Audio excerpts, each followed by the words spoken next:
যাকে যা হয়েছে সেটা ভুলে যা, মিটিয়ে নে তুই। না, মেটানো কোনো প্রশ্নে ওঠে না। আমি এখনই এই ডিসিশনটা নিয়ে নিয়েছি, এই সম্পর্কটা আমি এখানেই শেষ করতে চাই।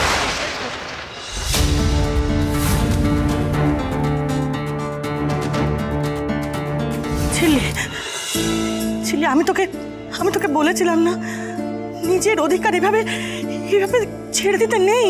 আমি চেষ্টা করেছিলাম বড়মা, বিশ্বাস করো আমি চেষ্টা করেছিলাম,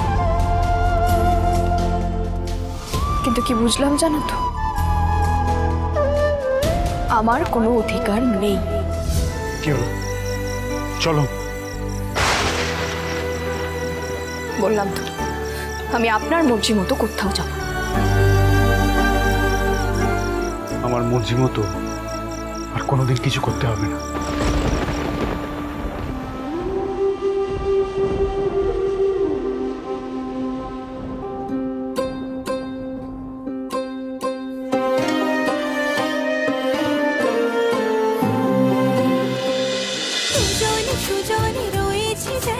তেঁতুল পাতা সোম থেকে রবি প্রতিদিন সন্ধ্যে ৬টায় স্টার জলসায় ও জিও হটস্টারে।